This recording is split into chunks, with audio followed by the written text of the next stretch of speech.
சொல்ல மாட்டேன் இல்லையா? அதனால ஆண்டவர்களுக்காக என்ன பண்றான், இதை வாழுங்க. ஏன் சொல்றேன்னா, நம்ம ஆண்டவரை நம்பும் பொழுது ஆண்டவர் நமக்கு எதை விட்டு கொடுக்கணும், எதை செய்யக்கூடாது. வீடு என்பது எப்படி, வீடு என்பது எப்படி இருக்கணும், வீடு என்பது எப்படி இருக்கணும். எடுத்துக்கொள்வோம் நீதிமொழிகள் 21ஆம் அதிகாரம் 2வது வசனத்தை முதலாவது நாம் வாசிப்போம். மனுஷனுடைய வழிகள் எல்லாம் அவன் பார்வைக்கு செம்மையானதாக தோன்றும், கர்த்தரோ இருதயத்தை நிறுத்தி பார்க்கிறார். ஆமென், அல்லேலூயா. எனக்கு தோன்ற வழியெல்லாம் செம்மையா தான் இருக்கு, பாதை நான் தான் கரெக்ட், எல்லாத்துலயும் நான் தான் பர்ஃபெக்ட் அப்படின்னு நீ நானும் தீர்மானம் பண்ணிக்கலாம். ஆனா உன் இருதயத்துக்குள் இருக்கக்கூடிய நினைவுகள் அறிந்த தேவன் ஒருவர் தான். அல்லேலூயா. இப்ப சொல்லலாம், நான் கரெக்டா தான் இருந்திருக்கிறேன், அவங்கதான் தப்பா இருக்கிறாங்க. கிடையாது, உனக்கிட்டே தப்பு இருக்கு. நம்ம கிட்ட தப்பு இருக்கிறனாலதான் என்ன பண்ணுது, எதிர்க்க இருந்து ஒரு அகேன்ஸ்டான ஒரு காரியத்தை கத்த செயல்படுத்த. நான் நினைச்சேன், நான் போற கரெக்டா, என் பாது செம்மையானதுப்பா, என்ன போல யாருமே இல்லப்பா அப்படின்னு ஒன்னால என்ன பண்ண முடியுங்க, சொல்ல முடியும். அங்க ஆண்டவர் அதான் சொல்றாரு, கர்த்தர் இருதயத்தை நிறுத்து பாக்குறாரு. அப்படின்னு என்ன பண்ணு, எடை போட்டு பாக்குறாரு. எதை போட்டு பாக்குறாரு? எடை போட்டு பாக்குறாரு. இந்த பக்கம் ஏசு நிக்கிறாரு, இந்த பக்கத்தை உங்க இருதயத்தை வச்சிடறாரு. ஏசு கேட்ட இருதயம் வருதான்னு பாக்குறாரு. வெயிட் போறா இது என்ன அதுக்கு கீழே தான் இறங்குது, அவர் மேலதான் இருக்காரு. அவர் என்ன பண்றாரு, நீ மேல வரணும். அப்ப என்னுடைய வழி, நம்ம எல்லாரும் என்னுடைய வழி நான் எல்லாத்திலும் பர்ஃபெக்ட் இன்னைக்கு ஒருபோதும் சொல்லாதீங்க இல்லையா? ஒரு சின்ன குழந்தை கூட நமக்கு ஒரு உபதேசம் சொல்லும், ரைட்டு சரிம்மா இப்படியா நான் மாத்திக்கிறேன். அதனால என்ன பண்ணும், வாழ்க்கையை மாற்ற முடியும். இப்போ ஆண்டவர் சொல்ல, கர்த்தர் உன் இருதயத்தை, இது எங்க பாக்குறாருன்னா வீட்டுக்குள்ளதான் பாக்குறாரு. இது எங்க பாக்குறாருங்க? அதுல நான் சொல்லிடுறேன், 4வது வசனத்தை வாசித்து பாருங்க. மேட்டிமையான பார்வைகளும் அகந்தையான மனமுள்ள துன்மார்க்கர் போடும் வெளிச்சம் பாவம். எப்படியாங்க? என்ன பார்வை அப்படின்னா என்ன, எப்படி நக்கலா பார்ப்பாங்க, ஒரு மாதிரி பார்ப்பாங்க. எப்படி பார்ப்பாங்க? ஒரு மாதிரி பார்ப்பாங்க. என்ன அவ்வளோ புரியாங்களா, நீ பெரிய அவ்வளோதா, நீ இப்படியா அப்படின்னு சொல்லிட்டு என்ன பண்ணுவாங்க, இந்த கண்ணாலேயே சைக்கு காட்டுவாங்க. காட்டுவாங்க பார்த்துருங்களா, அப்படியே கண்ணு மட்டும் அப்படியே காட்டும். நமக்கு புரியாது, அவங்களுக்கு இவங்களுக்கு தான் தெரியும். யாரு பாதிக்கப்பட்டவர்களுக்கும் சொல்லுறவங்களுக்கு மட்டும் தான் எது தெரியும். கண்ணுல நம்மள ஏதோ ஒண்ணு ஜாட காட்டுறாங்க இல்லையா? அது என்னவா, அது அகந்தையான மனம் உள்ளவர்கள்.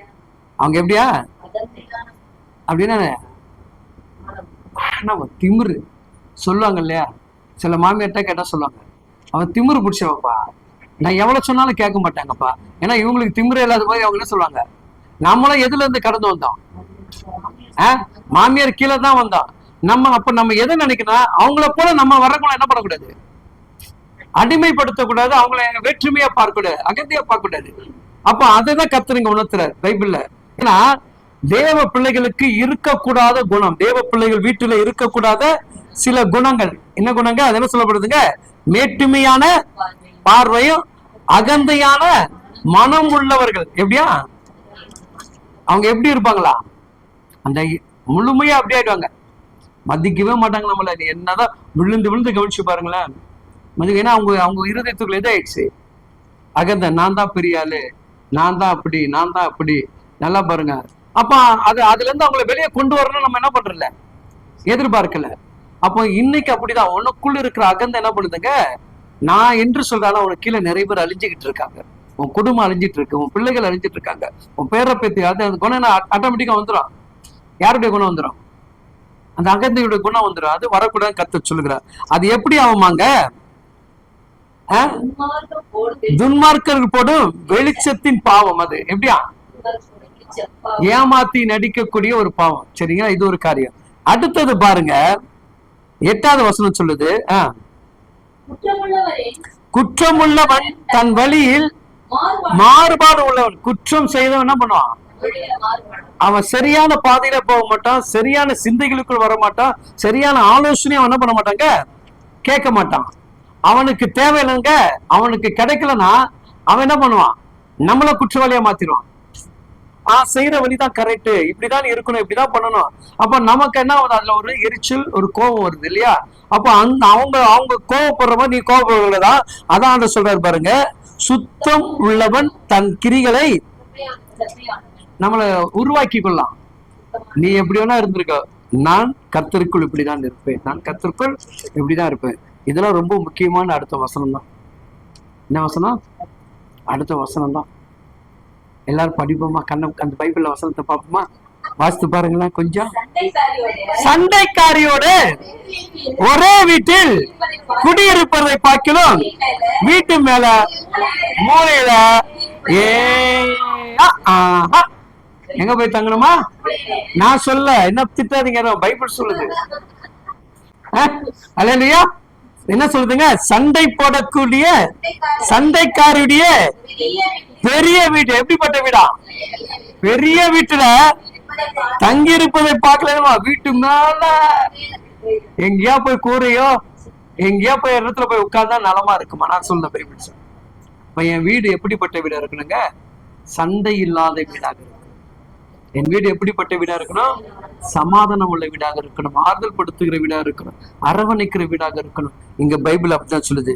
இன்னொரு வசனத்தை சொல்லிடுறேன். 19வது வசனத்தை வாசிங்க. சண்டைக்காரியும் கோபக்காரியான ஸ்திரீகளுடன் குடியிருப்பதை பார்க்கிறோம். எங்க எங்க குடியிருக்கணுமா?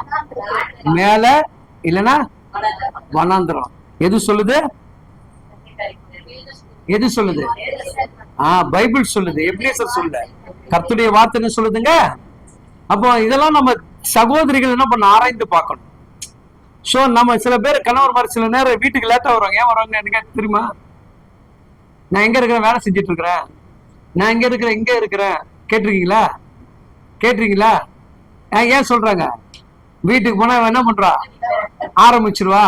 அதனால என்ன பண்றாங்க? கரெக்டா அந்த தூங்குறதுக்கு ஒரு 10 நிமிஷத்துக்கு முன்னாடி வந்து டங்கு டங்கு கதை சொல்றாங்க. அங்க சாப்பாடு போட்டு சாப்பிட்டு எப்பா இதுதான்டா எதிர்பார்த்தேன். இல்லையா?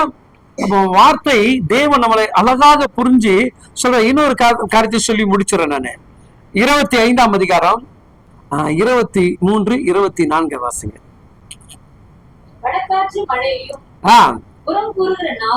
எப்படிங்க? மழையும் புறங்கூறுகிற நாவையும் கோப முகத்தையும். நல்லா கவனிச்சிங்க. என்ன சொல்றது பைபிள்?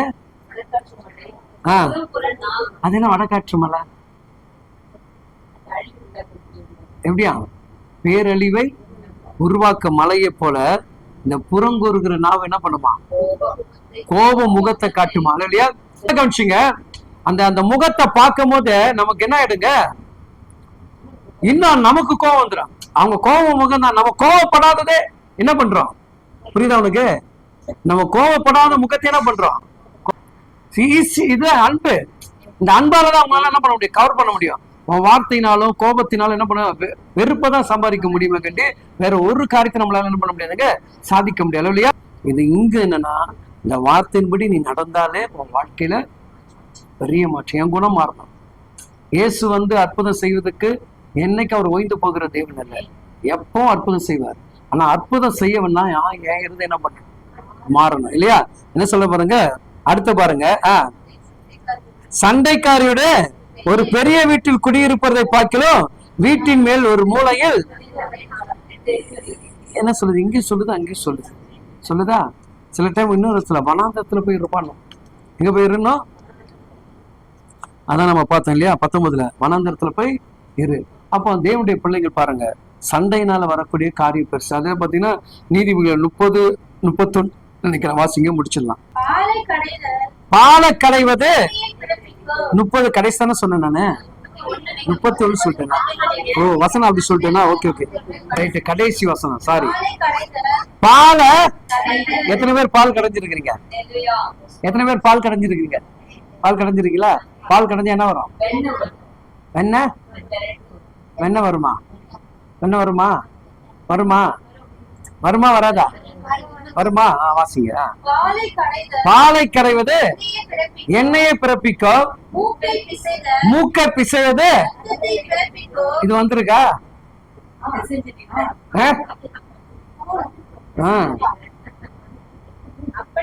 அப்படியே கோபத்தை எது வருமா? இது எது? கோபத்துக்குன்னா எது வருமா? நல்லா சொல்லுங்க. எது சொல்லுது? வேதம் சொல்லுது, பைபிள் சொல்லுது. நீ டெய்லி கையில வச்சு படிக்கிறிய, இந்த வசனம் சொல்லுது இல்லையா? அப்போ உதாரணத்தை எப்படி கொண்டு வந்து ஜாயின் பண்ணி காட்டுறாரு பாருங்க. பால் கடைவதனால் வெண்ணெய் உருவாகும், மூக்க பிசைதான். நிறைய பேர் என்ன பண்ணாங்க, அப்படியே பண்ணிக்கிட்டே இருப்பாங்க. அது என்ன உள்ளுக்குள்ள தண்டு உடஞ்சிரும், இல்லைன்னா லைட்டா எங்கேயாவது என்ன பண்ணும், இதாயிடும். அது போல இந்த கோபம் என்ன பண்ணுமா? இவ்வளவுதான் விஷயம் என்ன. அப்ப நம்ம எப்படி மாறணும்? கர்த்தருக்கு பிரியமாகவும் கர்த்தருடைய அன்பு நிறைந்த வீடாகவும் சமாதானம் விட முடிந்த அளவுக்கு நான் என்ன பண்ணுங்க, வேதம் சொல்லுது, கூடுமான மட்டும் நீ எல்லாரோடும் சமாதானமாக இரு என்று சொல்லி ரோமர் புஸ்தகத்துல அழகா நமக்கு சொல்லுகிறது. கூடுமான மட்டும் அவங்க சமாதானமா இருக்கிறாங்க, நான் சமாதானமா இருக்க பிரயாசம் பண்ண. ஏன்னா நான் பிடிச்சிருக்குது இந்த பைபிள், நான் பிடிச்சிருக்குது இந்த பரிசுத்தமான வேதம். இந்த வேதத்தை நான் பிடிச்சிட்டேன்னா இந்த வேதத்துக்கு ஏற்ற சமாதானத்தை உருவாக்கணும். இந்த வசனத்தெல்லாம் கூட்டிட்டு வச்சுக்க, உட்கார்ந்து பொறுமையா ஜெபிச்சு பாரு, கர்த்தர் பெரிய காரியத்தை செய்ய.